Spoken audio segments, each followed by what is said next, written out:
Mi vida con Víctor era perfecta, creía. Pero una tarde, una niña en mi salón gritó: «Papá, haz su foto», destrozándolo todo. Descubrí una hija secreta y una brutal red de mentiras sobre nuestro dinero. Había un fondo millonario, creado a escondidas, mientras yo me sacrificaba por nuestra familia. La traición económica me dejó una indignación ardiente. ¿Se imaginan ese dolor? No creerán lo que hice después para conseguir justicia. Antes de continuar, suscríbete al canal y cuéntanos desde dónde estás escuchando en los comentarios. La cuchara se me resbaló de los dedos, cayendo sobre el borde del plato con un pequeño clink que, en ese instante, sonó como un estruendo en la cocina. El arroz, que hasta un segundo antes era lo único que importaba, se desparramó un poco sobre el mantel. Pero yo ya no veía el arroz. Mi mirada, ahora fija en la pared del salón, no podía apartarse de la foto de nuestra familia, esa que habíamos tomado hace años en Sevilla, durante unas vacaciones que creí perfectas. Estábamos allí, Víctor, mi hijo Mateo y yo. Sonrientes. Plenos. La voz infantil, esa voz que había llenado el silencio de la tarde lluviosa con una inocencia que ahora me parecía cruel, se repitió. Clara. Redonda. Papá. Sofía, con sus apenas 8 años, seguía señalando la imagen. Sus ojos grandes, antes rojos por el llanto, brillaban con una mezcla de sorpresa y algo más, algo que no pude descifrar. La abuela Carmen, sentada a su lado, la sujetaba del brazo, su rostro arrugado de repente vuelto hacia abajo, como si el plato de lentejas que tenía delante fuera lo más interesante del mundo. Un escalofrío me recorrió la espalda, subiendo desde los pies hasta la nuca. El corazón, que un momento antes latía con la calma de una tarde en casa, empezó a galopar, golpeando con fuerza contra mis costillas. Un mareo súbito me invadió, un vértigo que amenazaba con derrumbarlo todo. ¿Qué estaba pasando? ¿Qué secreto, qué oscuridad, se ocultaba tras ese grito tan simple, tan inocente? La palabra «papá» rebotaba en las paredes de mi cabeza, una y otra vez, convirtiendo mi hogar en un eco de incertidumbre y un miedo repentino. La paz que creí tener, se desdibujaba ante mis ojos, revelando una fisura, una grieta profunda en los cimientos de mi vida. Pero déjenme contarles, déjenme retroceder un poco, para que entiendan la altura desde la que caí ese día. Me llamo Isabel. Tengo casi 40 años, aunque la vida, a veces, te hace sentir mucho más vieja o mucho más joven, dependiendo del día y del golpe. Vivo en Madrid, en un piso luminoso en un barrio tranquilo, de esos donde los niños aún juegan en el parque por las tardes. Mi vida, hasta esa tarde, la consideraba buena, incluso envidiable para muchos. Trabajo desde casa, con mi pequeño negocio de comercio electrónico. Me permite manejar mis propios horarios, estar cerca de Mateo cuando llega del colegio, y tener tiempo para mí, para mis libros, para mis plantas en el balcón. Nunca me ha faltado nada. Mi esposo, Víctor. Él es el hombre de la foto. Alto, de sonrisa franca, siempre con esa mirada un poco cansada pero amable. Llevamos 15 años casados. Él trabaja en una empresa de construcción y a menudo viaja por proyectos importantes. Pasaba temporadas fuera, es cierto, pero sus llamadas eran constantes, sus mensajes cariñosos. Creía conocerle. Creía confiar en él por encima de todo. Nuestro hijo, Mateo, tiene 7 años. Es un niño risueño, curioso, la luz de nuestra casa. Para él, su padre es un héroe, y yo, su madre, la mujer más fuerte del mundo. La imagen de una familia perfecta, ¿verdad? Esa tarde de otoño, la lluvia cayó sobre Madrid sin avisar. Una de esas tormentas que de repente lo anegan todo, transformando las calles en ríos y el cielo en un manto gris. Yo estaba en el salón, con mi taza de té de hierbas en la mano, revisando los últimos pedidos online en mi móvil. El sonido de la lluvia contra los cristales, contra el tejado del porche, era hipnótico. Un sonido que me invitaba a la calma, a la seguridad de mi hogar. Entonces, entre el rugido del agua, escuché algo más. Un quejido débil, seguido de un tosido ronco. Al principio, pensé que era algún niño del vecindario jugando, pero el sonido se hizo más claro, más cercano. Mi corazón se encogió. Dejé la taza sobre la mesita, casi sin darme cuenta, y me dirigí a la puerta. Lo que vi al abrir la verja me atravesó el alma. Una anciana, la abuela Carmen, calculo que de más de 60 años, pequeña, encorvada, con el pelo blanco pegado a la frente por el agua. Su vestido de tela humilde, empapado, se adhería a su cuerpo. A su lado, una niña, Sofía, de unos 8 años, con el pelo lacio y oscuro pegado a las mejillas. Sus ojos, enrojecidos e hinchados, me miraron con una mezcla de miedo y súplica. Ambas temblaban bajo el pequeño alero de mi portal, buscando un refugio que no existía. Por favor, pasen, pasen, dije con voz apresurada, abriendo más la verja. Con esta lluvia se van a resfriar. La abuela Carmen titubeó un instante, como si no estuviera segura de aceptar mi ayuda. Gracias, señorita. Nos hemos perdido, y la lluvia nos sorprendió. No sabíamos dónde ir. Su voz, quebrada, me conmovió aún más. No la dejé terminar. Con suavidad, tomé su brazo y las guié al interior, a la calidez de mi casa. Les di toallas secas, ropa de Mateo para Sofía y un chándal viejo de Víctor para la abuela. Mientras se secaban y cambiaban, la abuela Carmen me contó brevemente su historia. Habían venido de un pueblo en Extremadura, buscando a unos parientes en Madrid, se habían equivocado de parada de autobús y la tormenta las había pillado por sorpresa.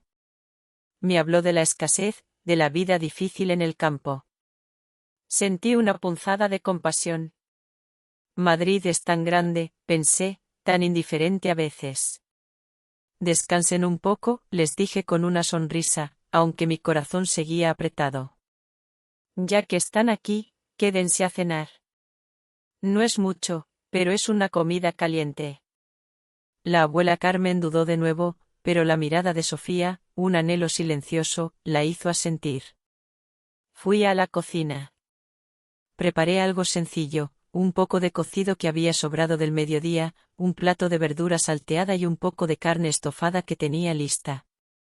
Era una cena modesta, pero en ese momento, me pareció la más importante de mi vida. Mientras cenábamos, abuela Carmen y Sofía se relajaron un poco. Sofía, al principio tímida, comía en silencio, pero cuando le serví un trozo de carne, me dedicó una pequeña sonrisa. Una sonrisa dulce, pura, pero con una melancolía extraña en sus ojos, no la alegría despreocupada de un niño. Y entonces, en medio de esa nueva calidez, llegó la voz. La cuchara se me resbaló. El mundo se detuvo. Y la palabra, papá, me arrastró al abismo. El sonido de la cuchara al caer se desvaneció, pero el eco de la palabra, papá, siguió resonando en mis oídos. En ese momento, en la mesa de mi cocina, mi mundo se había fracturado. Luché por mantener la compostura. Respiré hondo, 1, 2, 3 veces, intentando que el temblor no llegara a mis manos. Sofía, cariño, dije, mi voz sonaba extraña, como si no fuera la mía. ¿Qué has dicho? La niña me miró. Sus ojos, antes llenos de esa extraña certeza, ahora parpadeaban con timidez. Se encogió un poco, buscando el amparo de la abuela Carmen. Abuela Carmen, con la cabeza aún gacha, apretó suavemente la mano de la niña. No le hagas caso, señorita Isabel. Los niños dicen muchas tonterías. Está cansada, y seguro que confunde la foto con alguien que conoce. Su voz era un susurro. La excusa, débil, apenas audible. Pero el daño ya estaba hecho. Yo ya no miraba a Sofía con la misma candidez. Observaba a la abuela Carmen. Su cuerpo, antes tan frágil por el cansancio, ahora parecía rígido, tenso. Sus dedos arrugados se aferraban al borde de la mesa, un nudo de nervios. La forma en que evitaba mi mirada, como su voz se quebró al hablar. Todo ello era una confirmación silenciosa. Una verdad dolorosa empezaba a tomar forma en mi mente. Intenté desviar la conversación, para no incomodarlas más, para no ahogarme en mis propias sospechas. Abuela Carmen, ¿de dónde me decían que venían? De Extremadura, ¿verdad? Ella asintió, sin levantar la vista. Sí, señorita. De un pueblo pequeñito. Veníamos a Madrid a buscar a unos familiares. Pero nos perdimos. Y la lluvia, su voz se cortó con una tos seca. Le ofrecí un vaso de agua. La compasión que sentía por ella se mezclaba con una amargura creciente. La misma que se cocinaba lentamente dentro de mí. Las ayudé a terminar la cena. Después, les preparé el sofá del salón. Les di unas mantas limpias. Quería que se sintieran cómodas, a salvo. Pero la palabra, papá, seguía danzando en mi cabeza. En un intento por distraerme, me puse a recoger la mesa. Cada plato, cada vaso, cada movimiento era una lucha contra el torbellino de pensamientos. La abuela Carmen y Sofía se quedaron dormidas pronto, agotadas por el día. El silencio volvió a la casa, pero ya no era el mismo silencio. Ahora, estaba cargado. Pesado. Eran casi las 10 de la noche cuando escuché el familiar sonido del coche de Víctor aparcando frente a la casa.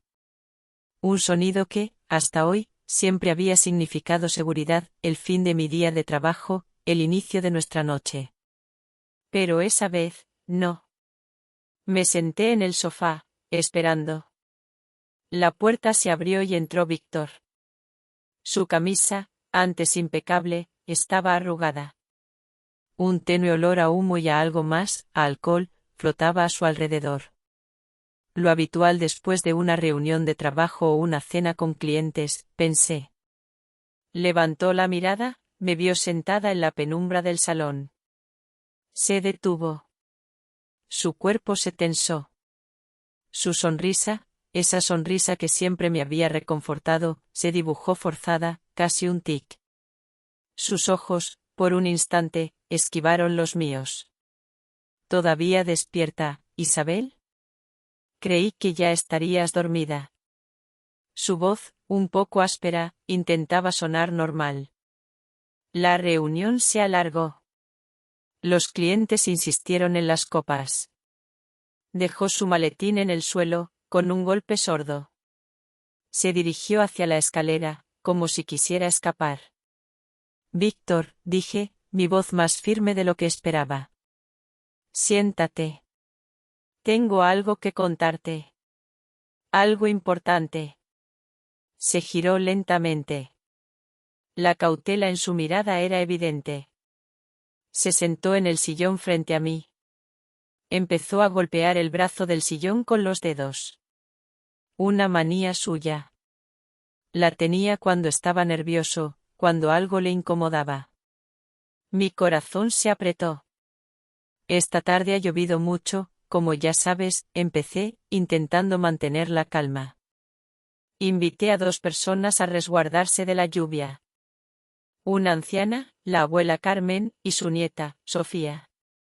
Una niña de unos 8 años. Víctor asintió, sin decir nada. Sus ojos, ahora fijos en mí, buscaban una pista, una forma de entender a dónde iba mi historia. Estábamos cenando, continué, mi voz se fue endureciendo.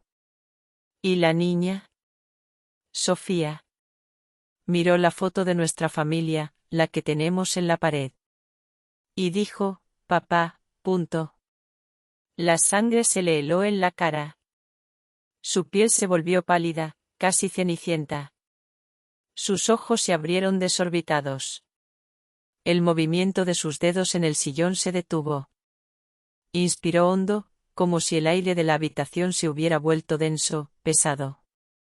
Intentó forzar una sonrisa, pero fue un fracaso absoluto. ¿Qué dices, Isabel? No digas tonterías. Los niños confunden las cosas. Seguramente se ha equivocado. ¿Una niña de 8 años? Su intento de desmentirlo fue patético. Su voz, rasposa, no tenía convicción.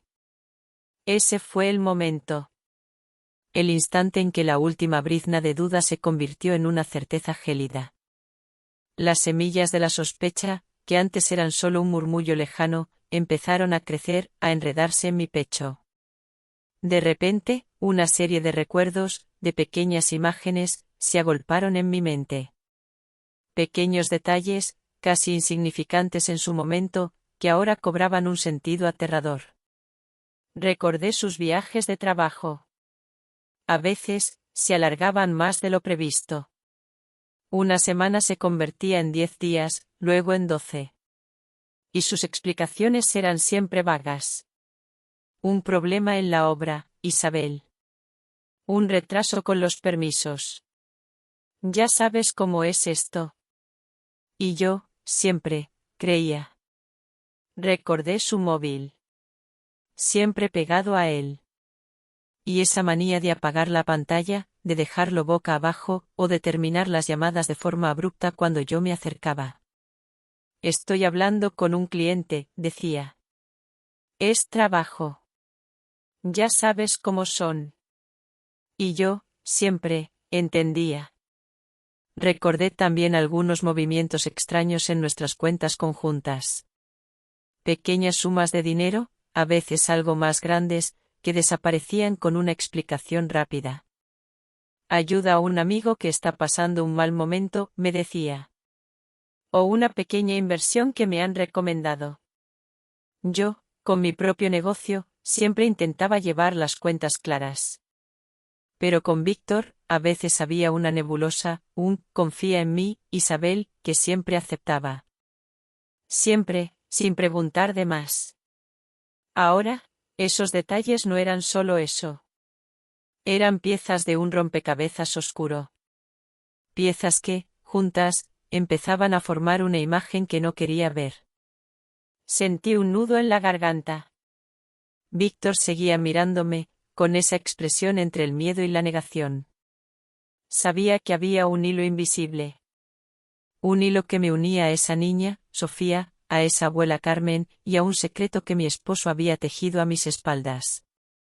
Un hilo que se estaba tensando, amenazando con romper todo lo que yo creía que era mi vida. Y mi decisión fue clara. Tenía que tirar de ese hilo. Tenía que descubrir la verdad. Aunque me destrozara. La noche después de la confesión de Víctor, si es que se le podía llamar confesión a su patética negación, apenas dormí. La palabra papá y el rostro de la abuela Carmen, tan lleno de vergüenza, y a la vez, de una resignación profunda, no me dejaron en paz. No podía seguir viviendo en esa niebla de dudas, en esa mentira a medias que Víctor intentaba mantener. Tenía que saber. Tenía que escuchar la historia completa, desde la raíz, sin sus filtros. A la mañana siguiente, cuando Sofía y la abuela Carmen aún dormían en el sofá, les dejé una nota y un poco de dinero en la mesa. Luego, cogí mi teléfono. Busqué los contactos que tenía abuela Carmen en el suyo, el que me dio para avisar si le pasaba algo. Le envié un mensaje corto, escueto: abuela Carmen, ¿podríamos vernos a solas? Necesito hablar con usted, entenderlo todo. Su respuesta no tardó en llegar. Un simple, sí, señorita. En la cafetería de la esquina del mercado del pueblo, ¿le parece bien? El aire era fresco esa mañana en Madrid, una de esas mañanas que parecen lavar el alma después de la lluvia. Pero mi alma estaba lejos de sentirse lavada. Estaba turbia. Me dirigí a la cafetería, un lugar pequeño y ruidoso, con olor a café recién molido y tostadas.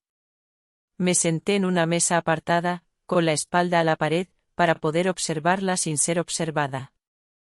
Mi corazón latía con fuerza, como si estuviera a punto de encontrarme con un viejo conocido que, en realidad, nunca había conocido. La abuela Carmen llegó a los pocos minutos. Vestía la misma ropa de tela humilde, aunque ya seca. Su figura, más pequeña aún en la multitud de la mañana, me dio una punzada de pena. Me sonrió, una sonrisa forzada, con los ojos llenos de una timidez que no le era propia. Nos saludamos con un breve cabeceo. Gracias por venir, abuela Carmen, le dije, intentando sonar tranquila. Necesito que me cuente, sin rodeos, la verdad. Todo lo que sabe de Víctor y de Sofía.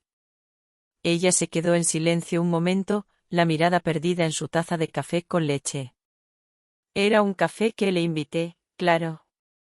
Sus dedos temblaban ligeramente al rodear la taza. Su voz, cuando por fin habló, era un susurro apenas audible, como si temiera que el viento se llevara sus palabras. Pero cada sílaba, cada pausa, era un peso, una piedra que caía en el pozo de mi corazón. Señorita Isabel, empezó, despacio, como desenterrando recuerdos dolorosos. Víctor, el muchacho era muy joven. Vino a nuestro pueblo, en Extremadura, por la obra. Estaba en la construcción. Mi hija, Laura, era una muchacha guapa, ingenua. Se enamoraron. Un amor de juventud, ya sabe. Y entonces, Laura se quedó embarazada. Mis manos, bajo la mesa, se apretaron con tanta fuerza que mis nudillos blanquearon. Un amor de juventud. La frase resonó como una campana rota. Cuando nació Sofía, continuó la abuela Carmen, su voz más baja aún, Víctor, él aún estaba cerca. La cogió en brazos. Me dijo, abuela Carmen, no se preocupe. Es mi sangre. No la abandonaré. Me prometió que cuando tuviera su sitio en Madrid, cuando su trabajo estuviera estable, nos traería a Laura y a la niña. Que las cuidaría. Que les daría una vida. Una promesa. Víctor, mi Víctor, había hecho una promesa a otra mujer. Y a otra vida. Pero el tiempo pasó, prosiguió ella, con la mirada fija en algún punto más allá de la ventana. Víctor se fue a Madrid, a buscarse la vida, decía. Al poco tiempo, nos enteramos de que se había casado. Con usted, señorita. Entendí. Un hombre de ciudad, con ambiciones, una nueva esposa, ¿quién querría traer consigo un pasado que lo atara? Cada palabra suya era un golpe. Un golpe seco y frío. Mi café, antes caliente, se sentía ahora como hielo en mis manos. Él seguía enviando dinero, al principio, dijo la abuela Carmen, con un leve suspiro. Unos 200, a veces 300 euros al mes. Era poco, pero algo era. Para que Sofía comiera, para los pañales. Yo, con mis cosechas en el campo, apenas llegaba a fin de mes. Pero luego, el dinero empezó a ser menos. Más espaciado. Había meses que solo llegaban 100 euros. Otros, nada. Su voz se quebró de nuevo. No puedo trabajar tanto como antes, señorita. A veces, Sofía me preguntaba, abuela, ¿mañana tendré arroz para comer? Y yo solo podía girarme y callar.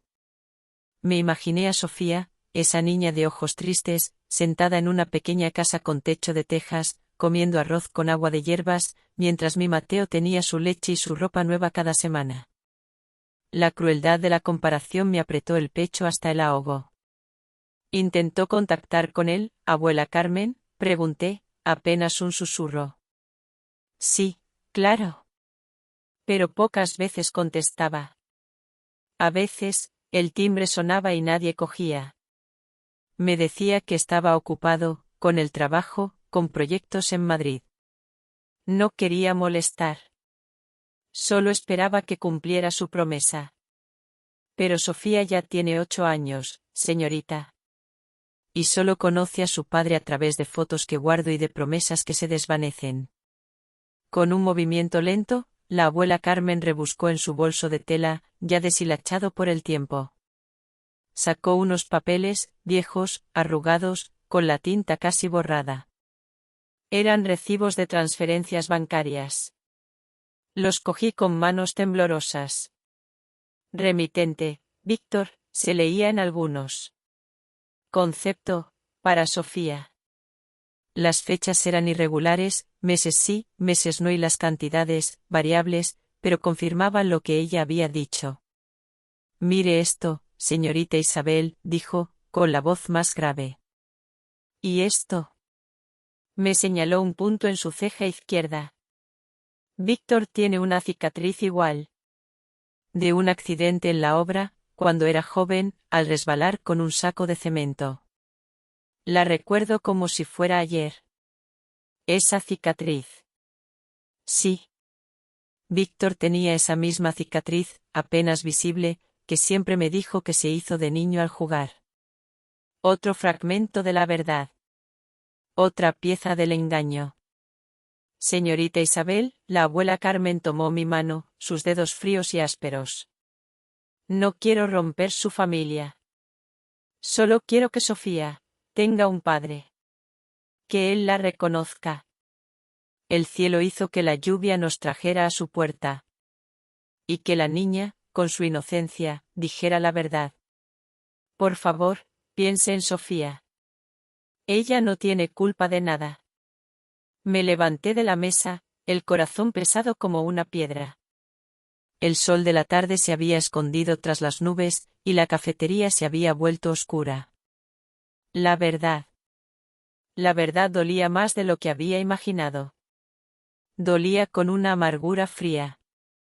Víctor no solo tenía un hijo fuera de nuestro matrimonio, sino que había tejido una red de mentiras, de promesas rotas, y había dejado a una abuela y a una niña en la precariedad, mientras nosotros vivíamos una vida de comodidad.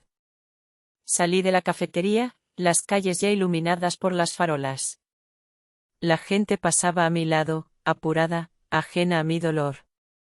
Me sentí completamente sola, con el peso de ese secreto ajeno, de esa vida paralela que había existido a mis espaldas durante años. La imagen de Sofía preguntando por su comida, por su padre, me taladraba el alma. Y una rabia fría, contenida, empezaba a crecer dentro de mí. Queridos corazones de millonarios, si aún me escuchan, por favor, dejen un comentario con el número 1 aquí abajo, para que sepa que todavía tengo compañeros de viaje en este camino. Su presencia es el mayor aliento para que continúe con la última parte de mi historia, donde finalmente encontraré la paz. Gracias por estar aquí. Regresé a casa con el corazón hecho un nudo. Las palabras de la abuela Carmen, cada detalle de la vida de Sofía, la cicatriz de Víctor, se habían grabado a fuego en mi mente. La pena por Sofía y su abuela se mezclaba con una rabia fría y profunda hacia Víctor. Ya no podía confiar en sus evasivas, en sus sonrisas forzadas. La duda se había transformado en una certeza amarga. Necesitaba pruebas. Necesitaba la verdad desnuda, sin más velos. Mateo, mi hijo, ya estaba dormido. Sofía y abuela Carmen también. La casa, en la oscuridad de la noche, parecía guardar silencio, pero para mí, gritaba. Me senté en mi escritorio, encendí la lámpara y abrí mi portátil. Empecé a revisar los estados de cuenta de nuestras tarjetas, las transferencias bancarias conjuntas, los extractos de la hipoteca. Todo. Cada número, cada fecha. Recordé aquellos pequeños alertas rojas que había ignorado. Aquellas sumas de dinero que Víctor justificaba como ayuda a un amigo o pequeñas inversiones. Ahora, las busqué con ojos nuevos. Y las encontré. Pequeñas, sí, pero regulares. Y siempre, siempre con descripciones vagas, a veces simplemente transferencia. Luego, me dirigí al viejo archivador de madera en el estudio de Víctor. Era un mueble que siempre había mantenido organizado, con las facturas de la luz, el agua, los impuestos, los contratos del coche. El archivador que yo misma, mes a mes, revisaba para mantener al día los gastos de la casa. Recordé un sobre de papel marrón que Víctor había metido a toda prisa en el cajón de abajo, hace apenas unos días. Contrato sin importancia, había dicho, casi con desinterés. Mi intuición, esa voz interna que había acallado por años, me gritó que mirara. Me arrodillé. Tiré del cajón. No estaba cerrado con llave. Allí, debajo de unos viejos manuales, estaba el sobre. De papel marrón. No llevaba ningún título. Con manos temblorosas, lo abrí. Dentro, había una pila de papeles. No eran contratos. Eran extractos bancarios. De una cuenta que no era nuestra cuenta conjunta. Una cuenta a nombre de Víctor. Solo de Víctor. Mis ojos recorrieron las transacciones. Había transferencias periódicas. Algunas pequeñas, sí. Pero otras, grandes. Muy grandes. Cantidades de 2.000, 3.000 euros de una sola vez. Regularmente. Espaciadas en el tiempo, pero innegables. Y el concepto de muchas de ellas, para abuela Carmen. Ayuda Sofía. Un escalofrío de repulsión me subió por la espalda. No era solo la existencia de Sofía. No eran solo las promesas rotas. Era esto. Era la traición de la confianza. Era un tesoro oculto, una vida económica paralela, mantenida a mis espaldas durante años. Una hipocresía que me hacía sentir náuseas. Encontré más. Un documento impreso, con el encabezado de un banco. Fondo de Estudios Sofía. Una cuenta de ahorros, a nombre de Sofía, con la abuela Carmen como cotitular. Dinero destinado al futuro de esa niña. Un futuro que Víctor había estado construyendo en secreto. La última hoja era un email impreso. De la cuenta de correo de la empresa de Víctor.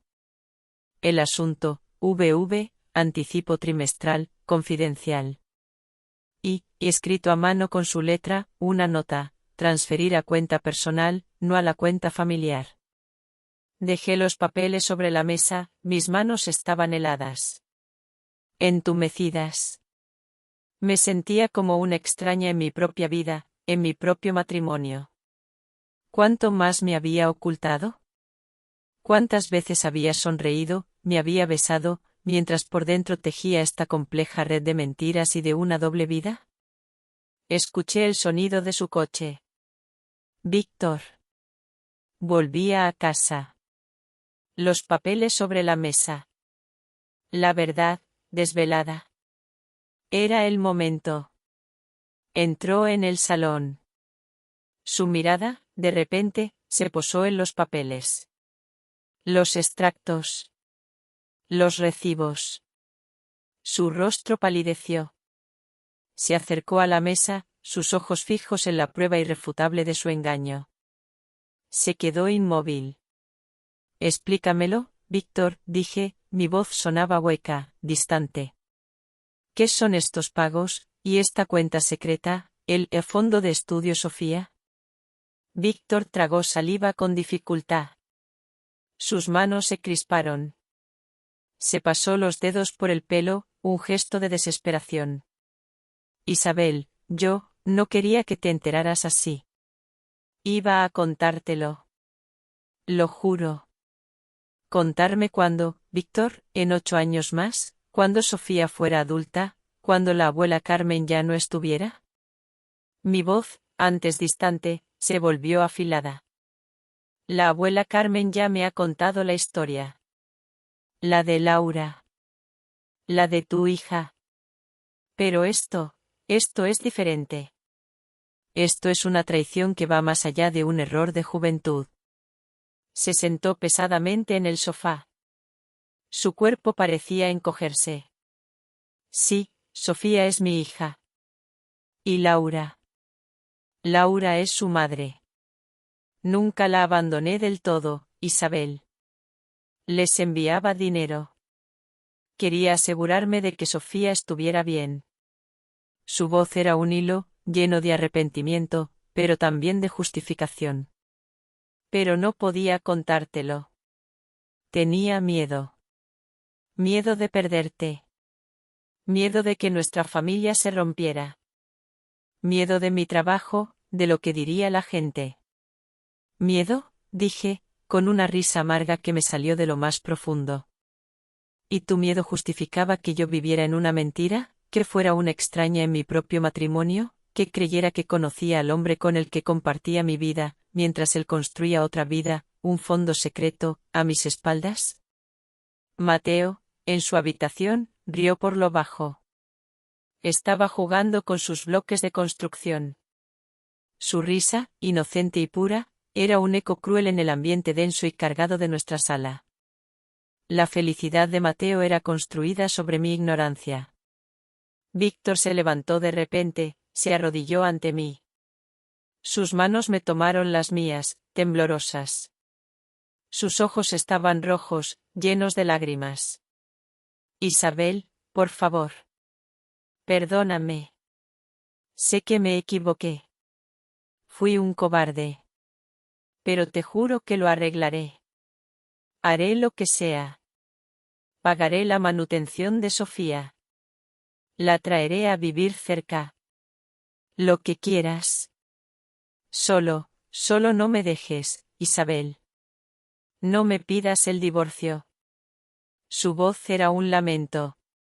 Un ruego desesperado. Pero para mí, sus palabras sonaban vacías. La fe, la confianza que había depositado en él, ya no existían. Se habían desvanecido, como humo en el viento. Su disculpa, tardía, no podía reconstruir el castillo de naipes que se había derrumbado. Sentí una exhaustión terrible. Una frialdad que me calaba hasta los huesos. No quería escuchar más promesas. No podía. Me solté de sus manos. No te creo, Víctor, dije, mi voz ahora fría, sin una pizca de emoción. No te creo. Ya no. Me di la vuelta, dejando los papeles sobre la mesa, las pruebas innegables de su traición. Sabía lo que tenía que hacer. Tenía que escuchar la otra parte. Tenía que escuchar a Laura. Desde su propia voz. Sin filtros. Sin intermediarios. Solo así podría decidir qué hacer con el resto de mi vida.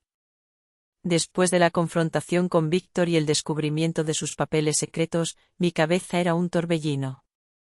Había visto la prueba de su doble vida, de sus mentiras financieras. Pero aún me faltaba una pieza. La voz de Laura. La madre de Sofía. Necesitaba escucharla, no a través de las palabras de la abuela Carmen, ni de las excusas de Víctor, sino directamente de ella. Era una parte de la verdad que me debía a mí misma.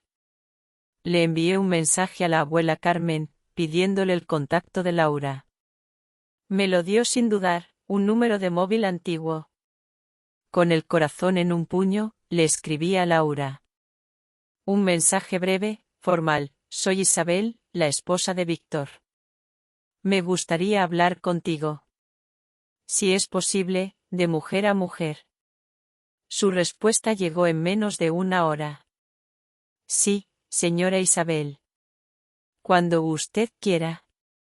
Acordamos vernos al día siguiente, en una cafetería tranquila en las afueras de Madrid. Quería un lugar discreto, lejos de miradas indiscretas, lejos de la vida que Víctor había intentado mantener intocable. Llegué 10 minutos antes. El aire estaba cargado, pesado. Las nubes bajas anunciaban más lluvia. Me senté en una mesa junto a la ventana, observando a la gente pasar. Me sentía tensa, alerta, como si esperara un juicio. ¿Cómo sería ella? ¿La odiaría? ¿Sentiría pena? Mi mente se debatía. Entonces, la vi. Una mujer entró en la cafetería. Su figura, delgada, sus hombros un poco encorvados. El rostro moreno, curtido por el sol, sin maquillaje, pero con unos ojos que me llamaron la atención. Eran grandes, de un color castaño profundo, y miraban con una calma extraña. Una calma que solo se logra después de haber vivido mucho, pensé. Llevaba una chaqueta sencilla y una bolsa de tela gastada colgada del hombro. Se quitó el casco de la moto, lo dejó con cuidado sobre una silla. Me vio, asintió levemente, y se acercó a mi mesa. Buenas tardes, señora Isabel. Soy Laura. Su voz era suave, uniforme, sin un atisbo de nerviosismo. Gracias por aceptar verme. La invité a sentarse. El camarero se acercó, y pedimos 2 zumos de naranja. Un silencio incómodo se cernió entre nosotras mientras esperábamos. Un silencio denso, lleno de todo lo que no se había dicho en años. Laura, empecé, mi voz un poco áspera. No quiero rodeos. He hablado con la abuela Carmen. Y he encontrado algunas cosas de Víctor. Necesito escucharlo todo. De ti. No a través de él. No a través de nadie más. Laura me miró fijamente. No había desafío en su mirada, tampoco súplica. Solo una profunda fatiga. Bebió un sorbo de su zumo. Víctor y yo, eso fue hace mucho tiempo, señora Isabel. Cuando él era un muchacho. Cuando trabajaba en la obra en nuestro pueblo. Su voz era pausada, cada palabra resonando con un peso inmenso. Cuando me quedé embarazada, le pedí que se quedara. Me dijo que no estaba listo. Que tenía que ir a Madrid, a buscarse un futuro. Mi corazón se encogió. El zumo de naranja, frío en mi mano, se sentía aún más helado. Lo que había sido un error para él, había sido un destino para ella. Me enfadé. Me agoté. Y al final, lo acepté, continuó Laura, con la vista perdida en el exterior. Cargué con la niña yo sola. Los primeros años, él venía poco. Después, solo llamaba y enviaba dinero. No lo culpo. Al principio sí, pero culpar demasiado solo te consume. Luego, me centré en trabajar para criar a Sofía. Hizo una pausa, una sonrisa triste asomó en sus labios. Víctor seguía en contacto. A veces más a menudo, a veces más espaciado. Cuando estábamos muy apuradas, él enviaba algo. Sé que no era suficiente para una niña, pero, al menos Sofía tenía una conexión. Una cuerda que podía llamar, papá, punto. Una cuerda. No un padre. Una cuerda. La imagen era desoladora. Me sentí sentada en un banco frío en medio de un invierno helado. Mi dolor, el de la esposa engañada durante años, se mezclaba con el suyo, el de la mujer abandonada. Ninguno era menor que el otro. Laura, dije, mi voz bajó un tono, intentando ocultar el rastro de la aspereza. ¿Por qué sabes tanto de mi vida? Ayer la abuela Carmen dijo que conocías los horarios de Víctor, incluso cosas de mi casa. Laura asintió. No fue mi intención. Él me lo contaba.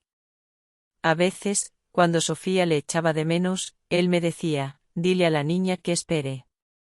Su padre está ocupado con el trabajo. Mi esposa está con un pedido grande. Mateo está aprendiendo a nadar. Escuchaba y entendía. También miraba su Facebook, señora Isabel. Su casa es hermosa. Su voz era tranquila, sin un ápice de amargura. Y ahí estaba. La daga. Mi casa. Mi vida. Mi hijo. Mis publicaciones en redes sociales, cuidadosamente editadas para mostrar una vida perfecta. Todo visto por otra mujer, una mujer a la que yo no conocía, pero que me conocía a mí. Me sentí una intrusa en mi propia historia, una actriz de reparto, en una película donde yo creía ser la protagonista. Había un actor principal, Víctor, y dos actrices que se repartían los papeles secundarios, yo, que no sabía nada del guión oculto, y Laura, que había estado observando desde la sombra. ¿Qué te prometió él, Laura? ¿A ti, a Sofía? Pregunté, intentando mantener la calma, mi voz como un filo. Laura bajó la mirada a sus rodillas, sus manos entrelazadas. Prometió traer a Sofía para que viviera cerca, para cuidar de su educación. Prometió aparecer en la clausura del curso escolar. Y abrir ese fondo de estudios para ella. Decía que esperara a que este proyecto terminara, a que las cosas estuvieran tranquilas. Han pasado años. No me atrevía a presionarlo, señora Isabel. Tenía miedo de complicarle las cosas a usted. Una risa seca, sin alegría, se escapó de mis labios. Me sobresalté yo misma. Complicarle las cosas a mí, y yo que he estado al margen de todas esas promesas, de toda esa vida secreta, ¿tengo derecho a sentirme complicada? Laura levantó la mirada. Sus ojos, antes calmados, se suavizaron aún más. Entiendo su enfado, señora. Tiene derecho a estarlo. Y no le pido que lo perdone en su nombre. Solo le pido que no se enfade con Sofía. La niña necesita que los adultos estemos tranquilos. Me quedé en silencio. Al otro lado de la calle, un autobús pasó zumbando, el viento levantó los chubasqueros de los motoristas. ¿De dónde sacaría yo la calma? ¿La calma para una mujer que acababa de descubrir que había sido observada desde la distancia? ¿La calma para una persona que tenía que aprender a confiar desde cero? Laura habló de nuevo, su voz baja pero directa. Señora Isabel, Víctor me dijo una vez que contarle la verdad a usted, ahora, lo rompería todo. Yo le dije que entonces la ruptura sería aún mayor. Él todavía tiene miedo. No estoy de su lado. Solo cuento lo que sé. Si quiere, puedo verla de nuevo, con él. No me escondo. Sentí un nudo en la garganta. En ese momento, sentí compasión y también ira. Compasión por esa mujer de 30 y pocos años, marcada por turnos de trabajo extra, por noches abrazando a su hija sin escuchar el teléfono. E ira por el hombre de mi vida, Víctor, que había elegido el camino más estrecho, avanzando y mirando hacia atrás a la vez, dejando a dos mujeres sosteniendo los dos extremos de una misma historia. Terminamos la conversación cuando el viento empezó a cambiar. Laura se puso su casco, me deseó cuidado al volver. Antes de irse, se giró, su voz casi un susurro. No quiero romper su familia, señora. Si hay que elegir, yo me aparto. Pero, por favor, no deje que Sofía se aparte. Me quedé allí, inmóvil, mientras el sonido de su moto se perdía en la distancia. En mi cabeza, las palabras se agolpaban, promesa, esperar, arreglar, difícil. Apreté el acelerador de mi coche, conduciendo hacia casa casi de forma automática. Los semáforos parpadeaban en rojo y verde, pero yo solo veía un gris desolador. En cuanto abrí el portal, supe que no podía prolongar el silencio ni un día más. Me enfrentaría a él. No para ganar, no para perder, sino para trazar una línea. Para vivir en la verdad o para, simplemente, no vivir más así. Aquí tienes la parte 6 de la historia, escrita con la voz interior de Isabel y siguiendo todas las indicaciones del esquema y el 15H Nam Santak. Regresé a casa con el alma congelada. Las palabras de Laura, su mirada serena pero cansada, resonaban en mi cabeza. No había una chispa de maldad en ella, solo la resignación de quien ha sido dejada de lado. Y la certeza de que Víctor no solo había mantenido un secreto, sino una vida paralela, con mentiras que se ramificaban más allá de lo que podía imaginar. No había vuelta atrás. Ya no podía callar. No podía permitir que la mentira siguiera siendo el cimiento de mi hogar. Entré en el salón. Dejé las llaves sobre la mesita, con un sonido que me pareció ensordecedor en el silencio. El tic-tac del reloj de pared era el único acompañante de mi pulso acelerado. Víctor no había vuelto. Odiaba esa espera. Odiaba ese tiempo suspendido en el que una sabía que la tormenta se acercaba, pero aún no había estallado. Mateo ya estaba en la cama, dormido. Sofía, en el sofá, también. Había preparado algo para cenar, algo sencillo, sin ganas.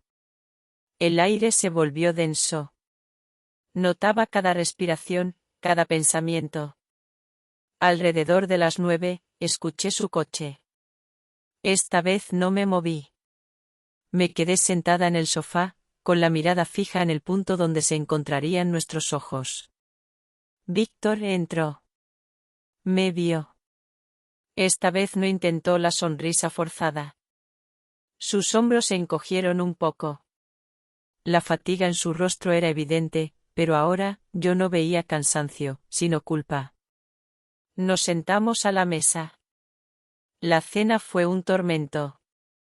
El cocido que había preparado, antes un plato reconfortante, se convirtió en una carga en el estómago. El silencio era pesado. Más pesado que el plomo. Solo se escuchaba el leve tintineo de los cubiertos contra los platos. Mateo terminó pronto, sin decir una palabra sobre el ambiente gélido, y se fue a su habitación. Su inocencia, su risa que se había escuchado hace un rato, era un contraste cruel con el nudo que teníamos Víctor y yo en la garganta. Cuando Mateo cerró la puerta de su habitación, el silencio se hizo absoluto.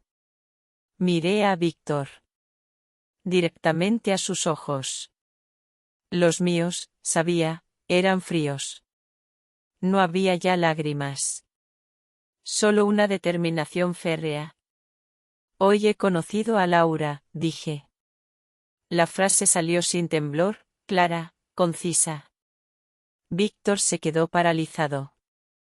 La cuchara que sostenía se le cayó de los dedos, aterrizando en el plato con un ruido metálico. El arroz se desparramó un poco. Su rostro se volvió blanco. Como las calorías. Sus ojos, antes cautelosos, ahora mostraban un terror absoluto. Continué, cada palabra un golpe, una estocada precisa. Me ha contado todo, Víctor. Desde que la abandonaste cuando estaba embarazada. Todas tus falsas promesas. Cómo mantuviste el contacto. Cómo enviabas dinero, en secreto, sin que yo lo supiera. Hice una pausa. El aliento se me cortaba. ¿Hay algo más que no me hayas contado? ¿Algo más que necesites saber? Víctor jadeó.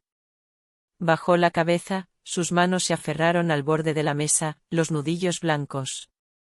Un temblor le recorrió el cuerpo. Isabel, no fue mi intención. Solo tenía miedo. Miedo de que nuestra familia se rompiera si te lo contaba. Miedo de perder mi imagen en la empresa, de que la gente supiera. Miedo a todo, Isabel. Tenía que mantenerlo así. Su voz era un susurro ahogado. Lo corté, sin piedad. Miedo, Víctor, ¿miedo? Has elegido mantener una imagen para los demás, para la sociedad, para tu empresa. Pero no has elegido mantener la confianza con tu esposa. Mi voz era gélida. Has elegido el silencio para proteger tu puesto, tus intereses. Y me has dejado a mí sentada aquí, ciega, en mi propio matrimonio. Como una extraña en mi propia vida. El espacio entre nosotros se volvió denso, irrespirable. La atmósfera se cargó. Víctor se levantó de repente de su silla. Luego, ante mi asombro, se arrodilló. Allí, en medio del salón, frente a la mesa donde aún quedaban los restos de una cena amarga, se arrodilló a mis pies. Sus manos buscaron las mías, intentando aferrarse a ellas. Isabel, por favor, suplicó, con la voz rota por el llanto. Te lo ruego. No hables de divorcio. Sé que me equivoqué. Sé que he sido un cobarde. Pero lo enmendaré. Te lo juro. Lo arreglaré todo. Seré un padre para Sofía, la haré pública. Te compensaré por todo. Solo no me dejes, Isabel. No me abandones. Lo miré. Al hombre que una vez fue mi ancla, mi refugio, arrodillado ante mí. Pero en lugar de compasión, solo sentí un vacío inmenso. Un agujero negro en mi pecho donde antes había confianza. La fe se había destrozado. Sus promesas, aunque desesperadas, sonaban huecas. Como el eco de un barril vacío. No tenían valor. Ya no. Me levanté, dando un paso atrás. Me solté de sus manos, de su desesperación. Él levantó la cabeza. Sus ojos estaban inyectados en sangre, el dolor evidente. El divorcio no solucionará nada, Isabel, ¿quieres que la mantenga oficialmente? Lo haré, ¿quieres que firme papeles? Los firmaré. Pero, por favor, no me dejes. Apreté mis manos, mis nudillos blancos, para contener el temblor que sentía. Mi corazón seguía latiendo con fuerza, pero mi razón era clara. Él me había mentido. Una vez, 2 veces, muchas veces. La confianza se había perdido. ¿Cómo podría seguir viviendo así? ¿Con qué base? Sin responder, me dirigí a nuestra habitación. Cogí mi móvil. Mis dedos temblaban, pero marqué el número. El de Elena. Nuestra vecina de toda la vida. Su voz, cálida y familiar, me respondió. Isabel, ¿qué ocurre? Le conté, en un torbellino de palabras entrecortadas, la historia. La hija secreta.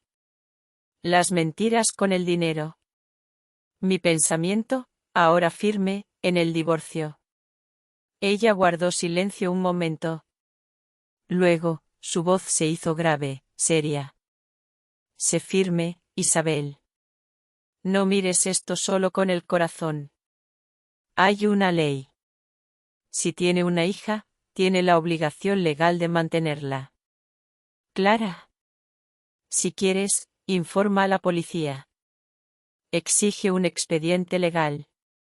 Así será todo claro. No te dejes llevar por súplicas ahora. Colgué el teléfono. Miré hacia el salón. Víctor seguía allí, arrodillado. Su sombra, larga y oscura, se proyectaba sobre el suelo. Como un signo de interrogación sin respuesta. ¿Perdonar o divorciarse? ¿Cuál era la elección correcta? ¿Cuántas mujeres en España, en silencio, habían vivido con secretos así? Ahora era mi turno. Mi camino. El tic-tac del reloj siguió. Recordándome que el tiempo no espera. Y yo, con el alma desgarrada, estaba en la frontera entre un matrimonio roto y un comienzo incierto. La noche después de la confrontación con Víctor, dormí, si es que se le puede llamar dormir, con el teléfono bajo la almohada. Cada tic-tac del reloj de la sala era un golpe en mi cabeza, cada sombra que se movía, un fantasma de la duda. Víctor se había quedado en el salón, supongo que arrodillado aún, o tumbado en el sofá. Yo no lo quise saber. Mi decisión, mi línea, estaba trazada. A la mañana siguiente, cuando el sol apenas asomaba por las persianas, el móvil vibró. Era un número desconocido. Contesté, con un presentimiento. ¿Señorita Isabel? Soy Elena, la vecina de abuela Carmen. La del pueblo en Extremadura. Lamento molestarla, pero, la abuela ha tenido que ingresar en el hospital. Agotamiento, dicen. Y la tensión muy baja. Ha sido un susto grande. Las palabras de Elena cayeron sobre mí como una jarra de agua fría. La abuela Carmen. Tan frágil, tan esforzada. Mi corazón se encogió. Pero mi siguiente pensamiento fue para Sofía. ¿Quién cuidaría de ella? ¿Quién estaría con la niña si su abuela, su único pilar, se desmoronaba? Sentí una punzada tan fuerte que me doblé sobre la cama. La responsabilidad, esa palabra tan grande, se me clavó en el pecho. No lo dudé un segundo. Le dije a Elena que iba para allá. Le pedí que no se preocupara por Sofía, que yo me encargaría. Me levanté, me vestí a toda prisa, dejando una nota para Víctor en la cocina. No quería verlo, no quería escuchar más súplicas. No había tiempo para eso. Solo para Sofía. Cogí un tren hacia Extremadura. El paisaje pasaba rápido por la ventanilla, campos verdes, pueblos pequeños. Pero mi mente iba más deprisa. Imaginaba a Sofía, sola, asustada. Imaginaba a la abuela Carmen, pálida, en una cama de hospital. Las imágenes me dolían. Un dolor distinto al de la traición, un dolor más puro. El de la compasión. Cuando llegué al hospital, el olor a desinfectante me golpeó. Encontré la habitación de la abuela Carmen. Estaba tumbada en la cama, su rostro demacrado, el suero goteando en su brazo. Pero, incluso en su debilidad, sus ojos se abrieron y una pequeña sonrisa asomó en sus labios cuando me vio. Y allí, a su lado, en una silla demasiado grande para ella, estaba Sofía. Sus ojos estaban rojos e hinchados, el pelo revuelto. Cuando Sofía me vio, su carita se iluminó por un instante, y luego, rompió a llorar. Un llanto inconsolable. Se abalanzó sobre mí. Me abrazó con todas sus fuerzas, aferrándose a mi cintura. Su pequeño cuerpo temblaba. Abuela, abuela, ¿vas a dejarme? No me dejes, por favor. Sus palabras, entrecortadas por los sollozos, me atravesaron el alma. Cada muro que había levantado para protegerme del dolor, se derrumbó ante su inocencia. No era solo la hija de Víctor. Era una niña. Sola. Asustada. Me arrodillé, la abracé con fuerza. Su olor a niñez, a hospital, a lágrimas. No te preocupes, Sofía. Tu abuela va a ponerse bien. Y no te vas a quedar sola. Vas a venir conmigo. A mi casa. Mis palabras salieron de forma automática, sin pensarlo dos veces. En ese instante, supe que no había otra opción. La abuela Carmen, débil, me apretó la mano. Gracias, señorita Isabel. Que Dios se lo pague. Sus ojos, llenos de lágrimas, me lo agradecían todo. Esa tarde, volví a Madrid. Pero esta vez, no venía sola. Sofía iba sentada a mi lado en el tren, acurrucada, con su pequeña mochila.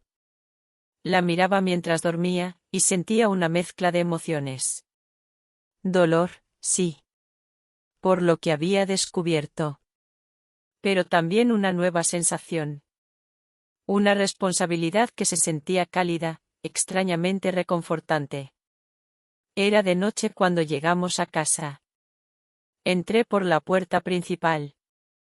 Víctor estaba en el salón. Supongo que había estado esperando. Se levantó de golpe, su rostro pasó del enfado a la sorpresa, y luego, al pánico, al vernos entrar. Pero no le di tiempo a hablar. No le di tiempo a preguntar, a excusarse, a nada. Dejé la pequeña bolsa de Sofía en el suelo. Me giré hacia él. Lo miré directamente a los ojos, con una voz que no admitía réplica. Por ahora, la niña se quedará aquí, Víctor, le dije. Abuela Carmen está enferma. Y tú tienes la responsabilidad de cuidarla. Así que, encárgate. Pero no creas que he olvidado todo lo demás. Esto no es un perdón. Esto es una obligación. Víctor se quedó mudo. La boca se le abrió, intentó decir algo, pero no salió ninguna palabra. Su rostro se descompuso en una mezcla de vergüenza, miedo e impotencia. Cargué a Sofía en brazos. La llevé a la habitación de Mateo. Mi hijo, en su inocencia, ya se había acostado. Le hice una cama improvisada a Sofía junto a la suya. Las miré a las dos. Mateo, durmiendo plácidamente, con todo lo que un niño podía desear. Sofía, con su carita aún marcada por las lágrimas, aferrada a un osito de peluche. Una niña que lo tenía todo. Una niña que no tenía nada. Mi corazón, como un espejo roto, reflejaba una realidad ineludible. Esa noche, no pude dormir. Escuchaba la respiración suave de los dos niños. Mi Mateo, mi Sofía. Y en mi cabeza, la misma pregunta, una y otra vez. ¿Debía seguir en silencio, como tantas mujeres en España, mordiéndome la lengua? ¿O debía dar el paso, dejar que la ley protegiera tanto a Sofía como a Mateo, aunque eso significara la ruptura definitiva de mi matrimonio? El tic-tac del reloj volvió a marcar el ritmo. El ritmo de una decisión que, sabía, tarde o temprano, tendría que tomar. Y esta vez, no sería solo por mí. Queridos corazones de millonarios, si aún me escuchan, por favor, dejen un comentario con el número 1 aquí abajo, para que sepa que todavía tengo compañeros de viaje en este camino. Su presencia es el mayor aliento para que continúe con la última parte de mi historia, donde finalmente encontraré la paz. Gracias por estar aquí. La primera semana con Sofía en casa fue extraña. Distinta. Como si un hilo invisible, pero muy real, se hubiera tensado en cada rincón. Víctor y yo nos movíamos por la casa como sombras, apenas cruzando palabras. Él intentaba ayudar, sí. Compraba la leche para el desayuno, preguntaba por las visitas de la abuela Carmen al hospital. Pero eran gestos vacíos. Su mirada seguía siendo evasiva. Su presencia, una carga. Sofía y Mateo, sin embargo, encontraron una extraña y hermosa armonía. El tic-tac del reloj de la sala seguía marcando el tiempo, pero ahora se mezclaba con el murmullo de sus risas. Por las mañanas, antes de que yo encendiera el ordenador para mis pedidos, los dos ya estaban en un rincón del salón. Mateo enseñaba a Sofía a montar sus piezas de Lego. Un día, construyeron un puente tan largo que abarcaba toda la mesa del comedor. Sofía, con sus ojos ahora más brillantes, le enseñó a Mateo cómo doblar grullas de papel con viejos recibos de mi negocio. Escuchaba sus risas, sus juegos, y mi corazón, a pesar del dolor, sentía un alivio, una calidez nueva. Algo se estaba construyendo. Algo bueno. Pero mi mirada, a veces, se posaba en el armario del salón. Allí, dentro, guardado en un cajón, estaba el marco de la foto de nuestra familia. La foto de Sevilla. La había quitado de la pared. No la había roto. No la había tirado. Solo la había guardado. Era un recordatorio silencioso. De lo que habíamos sido. Y de lo que ya no éramos. La ruptura, aunque invisible para los niños, estaba allí. Palpable. Mis días transcurrían entre mi trabajo, la casa y el hospital. La abuela Carmen mejoraba lentamente. Cada vez que iba a visitarla, le llevaba la comida que preparaba, le limpiaba la cara, le leía los mensajes de Sofía. Comí con Mateo, abuela. Mateo es bueno. No te preocupes. La abuela Carmen me miraba con una gratitud que me humillaba. Gracias a usted, señorita Isabel. Solo así puedo descansar. Sus manos secas y arrugadas me apretaban las mías. Usted se encargará del resto. Y yo asentía. Descanse, abuela. Yo me encargo. Las palabras de Elena cayeron sobre mí como una jarra de agua fría. La abuela Carmen. Tan frágil, tan esforzada. Mi corazón se encogió. Pero mi siguiente pensamiento fue para Sofía. ¿Quién cuidaría de ella? ¿Quién estaría con la niña si su abuela, su único pilar, se desmoronaba? Sentí una punzada tan fuerte que me doblé sobre la cama. La responsabilidad, esa palabra tan grande, se me clavó en el pecho. No lo dudé un segundo. Le dije a Elena que iba para allá. Le pedí que no se preocupara por Sofía, que yo me encargaría. Me levanté, me vestí a toda prisa, dejando una nota para Víctor en la cocina. No quería verlo, no quería escuchar más súplicas. No había tiempo para eso. Solo para Sofía. Cogí un tren hacia Extremadura. El paisaje pasaba rápido por la ventanilla, campos verdes, pueblos pequeños. Pero mi mente iba más deprisa. Imaginaba a Sofía, sola, asustada. Imaginaba a la abuela Carmen, pálida, en una cama de hospital. Las imágenes me dolían. Un dolor distinto al de la traición, un dolor más puro. El de la compasión. Cuando llegué al hospital, el olor a desinfectante me golpeó. Encontré la habitación de la abuela Carmen. Estaba tumbada en la cama, su rostro demacrado, el suero goteando en su brazo. Pero, incluso en su debilidad, sus ojos se abrieron y una pequeña sonrisa asomó en sus labios cuando me vio. Y allí, a su lado, en una silla demasiado grande para ella, estaba Sofía. Sus ojos estaban rojos e hinchados, el pelo revuelto. Cuando Sofía me vio, su carita se iluminó por un instante, y luego, rompió a llorar. Un llanto inconsolable. Se abalanzó sobre mí. Me abrazó con todas sus fuerzas, aferrándose a mi cintura. Su pequeño cuerpo temblaba. Abuela, abuela, ¿vas a dejarme? No me dejes, por favor. Sus palabras, entrecortadas por los sollozos, me atravesaron el alma.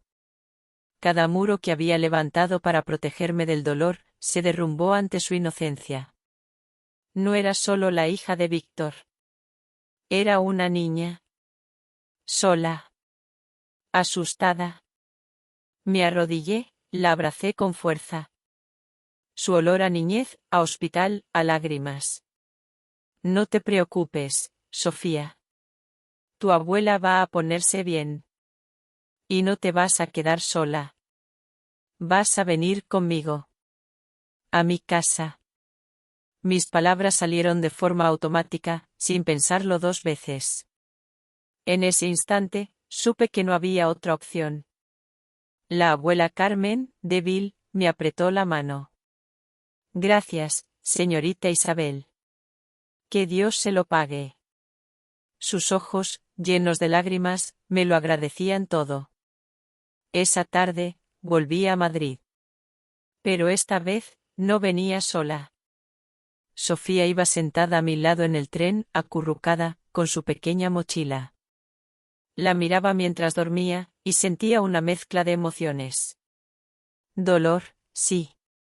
Por lo que había descubierto. Pero también una nueva sensación. Una responsabilidad que se sentía cálida, extrañamente reconfortante. Era de noche cuando llegamos a casa. Entré por la puerta principal. Víctor estaba en el salón. Supongo que había estado esperando.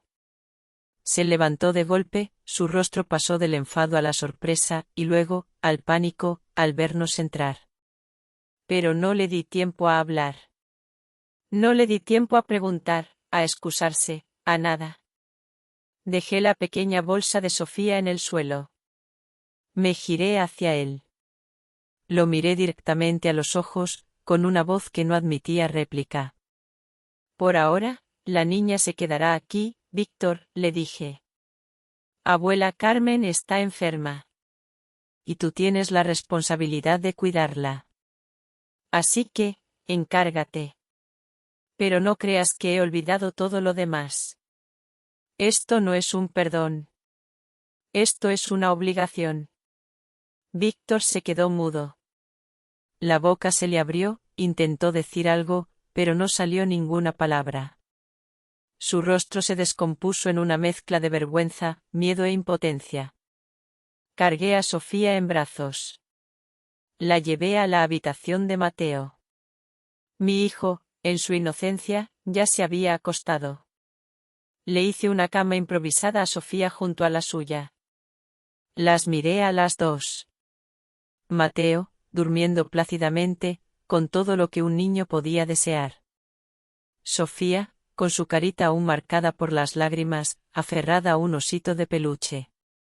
Una niña que lo tenía todo. Una niña que no tenía nada. Mi corazón, como un espejo roto, reflejaba una realidad ineludible. Esa noche, no pude dormir. Escuchaba la respiración suave de los dos niños. Mi Mateo, mi Sofía. Y en mi cabeza, la misma pregunta, una y otra vez. ¿Debía seguir en silencio, como tantas mujeres en España, mordiéndome la lengua? ¿O debía dar el paso, dejar que la ley protegiera tanto a Sofía como a Mateo, aunque eso significara la ruptura definitiva de mi matrimonio? El tic-tac del reloj volvió a marcar el ritmo. El ritmo de una decisión que, sabía, tarde o temprano, tendría que tomar. Y esta vez, no sería solo por mí. Queridos corazones de millonarios, si aún me escuchan, por favor, dejen un comentario con el número 1 aquí abajo, para que sepa que todavía tengo compañeros de viaje en este camino. Su presencia es el mayor aliento para que continúe con la última parte de mi historia, donde finalmente encontraré la paz. Gracias por estar aquí. La primera semana con Sofía en casa fue extraña. Distinta. Como si un hilo invisible, pero muy real, se hubiera tensado en cada rincón. Víctor y yo nos movíamos por la casa como sombras, apenas cruzando palabras. Él intentaba ayudar, sí. Compraba la leche para el desayuno, preguntaba por las visitas de la abuela Carmen al hospital. Pero eran gestos vacíos. Su mirada seguía siendo evasiva. Su presencia, una carga. Sofía y Mateo, sin embargo, encontraron una extraña y hermosa armonía. El tic-tac del reloj de la sala seguía marcando el tiempo, pero ahora se mezclaba con el murmullo de sus risas. Por las mañanas, antes de que yo encendiera el ordenador para mis pedidos, los dos ya estaban en un rincón del salón. Mateo enseñaba a Sofía a montar sus piezas de Lego. Un día, construyeron un puente tan largo que abarcaba toda la mesa del comedor. Sofía, con sus ojos ahora más brillantes, le enseñó a Mateo cómo doblar grullas de papel con viejos recibos de mi negocio. Escuchaba sus risas, sus juegos, y mi corazón, a pesar del dolor, sentía un alivio, una calidez nueva. Algo se estaba construyendo. Algo bueno. Pero mi mirada, a veces, se posaba en el armario del salón. Allí, dentro, guardado en un cajón, estaba el marco de la foto de nuestra familia. La foto de Sevilla. La había quitado de la pared. No la había roto.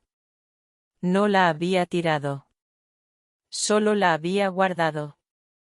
Era un recordatorio silencioso. De lo que habíamos sido. Y de lo que ya no éramos. La ruptura, aunque invisible para los niños, estaba allí. Palpable. Mis días transcurrían entre mi trabajo, la casa y el hospital.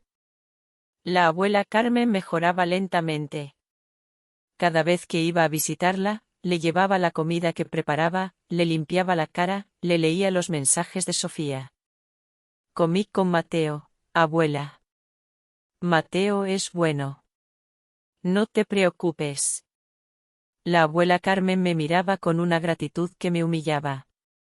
Gracias a usted, señorita Isabel. Solo así puedo descansar. Sus manos secas y arrugadas me apretaban las mías. Usted se encargará del resto. Y yo asentía. Descanse, abuela. Yo me encargo. Esa palabra, casa, cayó al suelo suave como una hoja. Pero abrió un cielo completamente diferente. Un cielo de verdad. Un cielo de esperanza. Los días siguientes a la sentencia fueron como respirar aire fresco por primera vez en mucho tiempo. Mi casa, nuestro hogar, encontró un nuevo ritmo. Un ritmo diferente, sí, pero lleno de una armonía que, antes, era solo una fachada. Los horarios de Mateo y Sofía, ahora, estaban pegados en la nevera. Por la mañana, colegio; por la tarde, lectura; por la noche, juegos de construcción. Sus risas se mezclaban por el salón, un sonido que curaba las heridas de mi alma. Sofía se integró maravillosamente. En el colegio nuevo, en Madrid, sus profesores decían que era una niña aplicada, con buena letra. Me enseñaba orgullosa sus cuadernos, sus calificaciones, esos pequeños muy bien que le ponían en las tareas. Cada pequeño logro de Sofía era como ver un trocito de su vida encajar, una pieza más en el rompecabezas de su futuro que, por fin, encontraba su lugar. El Fondo de Estudios Sofía, esa cuenta que Víctor había mantenido en secreto, ahora brillaba con las transferencias mensuales regulares. Cada movimiento bancario, cada extracto llegaba automáticamente a mi correo electrónico. Ya no había zonas oscuras. Todo estaba claro. Transparente. Era una prueba palpable de que la responsabilidad, cuando se asume de verdad, puede construir un futuro. Víctor, él también, empezó a encontrar su nuevo lugar en esta realidad.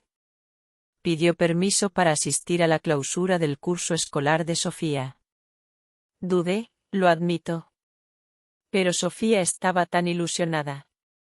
Y yo, ahora, creía en la fuerza de la verdad. Acepté. El día de la clausura, en el gimnasio del colegio de Sofía, Víctor estaba allí, al fondo, en la última fila. Llevaba un ramo de margaritas en la mano. Cuando llamaron a Sofía al estrado para recibir su diploma, la vi buscar con la mirada. Me miró a mí. Luego, se giró hacia donde estaba Víctor. Y sonrió. Era la sonrisa más pura que le había visto nunca. La sonrisa de una niña que sabía que, sin importar las decisiones de los adultos, ella estaba allí, en medio de dos corazones que, a su manera, la querían. Sentí una ligereza en el pecho. No era un perdón completo. Todavía no. Quizás nunca. Pero era la aceptación. El respeto por un nuevo orden. Donde el afecto tenía reglas. Y la responsabilidad, una firma. Esa misma noche, me senté en mi escritorio. Abrí mi portátil. Empecé a rellenar los últimos papeles para la adopción. En el apartado de razones para la adopción, escribí, sin dudar, unas pocas palabras. Claras. Concisas. Que resumían todo este largo viaje. Por una tarde de lluvia. Sí. Si no hubiera sido por aquella tarde de lluvia, nunca habría abierto mi puerta. Nunca las habría invitado a cenar.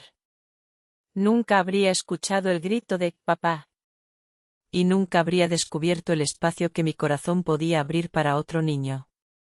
La compasión inicial, ese simple acto de bondad, nos había guiado a través de un bosque de espinas. Y ahora, salíamos. Cada uno con algunas cicatrices, es cierto. Pero Sofía, la más inocente de todos, tenía un hogar. Un hogar de verdad. Cerré el portátil. Los niños ya dormían. Sofía, abrazando el viejo oso de peluche de Mateo, sonreía en sueños. La arropé, apagué la luz, y me quedé en el umbral de su habitación. La oscuridad ya no me asustaba como antes. Era una oscuridad tranquila.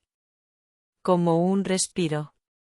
Me dije a mí misma que, a partir de mañana, le contaría a Sofía mi historia. Le hablaría de los campos de Extremadura por los que había viajado. De las pequeñas batallas que había librado. Y de cómo había llegado a esta casa. No por casualidad. sino porque nosotros, los adultos, habíamos elegido la verdad. Mi historia termina aquí. Pero mis pensamientos no. Entre el perdón y la justicia, entre el aferrarse y el soltar, ¿cuál es la elección correcta? Si ustedes, queridos oyentes, se encontraran en mi lugar, cuando una tarde de lluvia un niño llama a su esposo papá, ¿qué harían? Yo elegí el divorcio. Elegí la ley. Y elegí un hogar abierto. ¿Qué elegirían ustedes para que los inocentes encuentren paz? Gracias por escuchar mi historia, corazones de millonarios. Aquí tienes el outro en español, siguiendo la fórmula y el tono solicitados. La historia de Isabel, la mía, termina aquí. ¿Qué piensan ustedes de mi decisión, de la decisión que tomé ese día? ¿Habrían hecho algo diferente en mi lugar? Compartan sus reflexiones en los comentarios, aquí abajo. Siempre leo cada palabra, cada corazón que me dejan. Si esta historia les ha hecho pensar o sentir algo, no olviden dejar un me gusta, compartirla con alguien a quien crean que también le conmoverá, y suscribirse al canal Corazones de Millonarios para no perderse los próximos misterios. Nos vemos en la próxima historia, Corazones de Millonarios. Y quién sabe, quizás la próxima vez, el protagonista, sean ustedes.